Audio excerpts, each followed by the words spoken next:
Hello viewers, welcome back.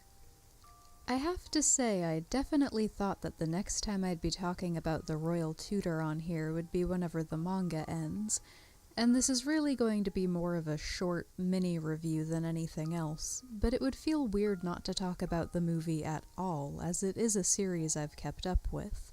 Especially because interest in and excitement for a movie was a lot lower than I'd been expecting, given that the anime itself had a pretty good following. Our story starts with the arrival of twin princes from one of the nations Gronsreich is allies with. Some sort of festival is being held to celebrate that alliance, and the twins will be staying with our princes leading up to it. Victor calls Hein into his office beforehand and asks him to take over as their tutor during their stay as well. This movie was inconsequential, looking at the big picture. It has its own separate plot. You don't even really need to have watched the anime to understand what's going on and catch all the important character points, but it was very true to the spirit of the Royal Tutor. The twin princes, Ivan and Eugene, are known for their angelic looks, but this series has a history of its characters not being quite what they appear, of looking under reputations. Eugene is about as pessimistic as they come, and Ivan is just an asshole, to put it simply, picking fights every chance he gets, and they don't take kindly to being placed under Hein's instruction, and are even less impressed by the other princes. But our four have come a long way since episode 1. They've grown enough to recognize that their own introduction to Hein was nearly identical, and they're very quick to accept that they'll just have to work a little harder to get to know their guests, and that was definitely a satisfying moment for me. What follows is basically what you'd expect from any given episode of the show. A bunch of sweet, heartfelt moments with a strong focus on learning to connect with others, accompanied by the series' typical dry sense of humor and a few life lessons thrown in along the way.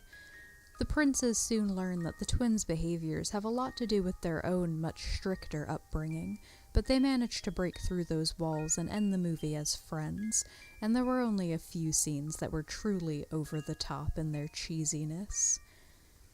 I liked it well enough. I wouldn't say it really impressed me in any way, but I didn't come away from the experience feeling like it was a waste of an hour or anything. It is on the shorter side, which kind of works in its favor in this case. I do think it's caught in a bit of a dilemma. It's true enough to the spirit of the show that you don't have to be super familiar with the series itself to understand the movie, but I also feel like it's the type of movie that only people who are already established fans of the anime would really enjoy. Mostly, I wanted to make this mini review, one, just as a reminder that they made a Royal Tutor movie, because if the numbers on my anime list are anything to go by, most people skipped over this one. But also just to sate the desire to talk about this series again, even just briefly.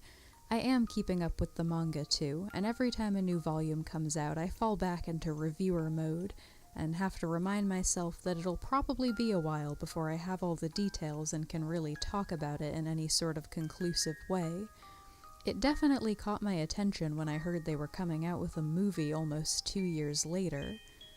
It's still kind of a mystery to me, now that I've seen it and it's just this standalone extra story. I mean, I remember the Royal Tutor being popular, but it wasn't huge. 2 years is a pretty long time to wait just to release something that doesn't even continue the main story.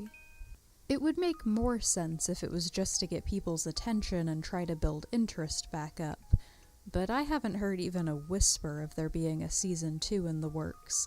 And Season 1's story branches off from the manga pretty dramatically, so I imagine there'd be some issues in planning a Season 2 anyway.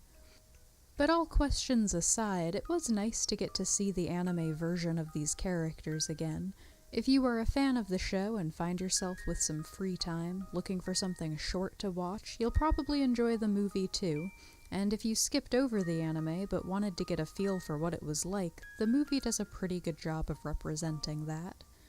Thank you for watching.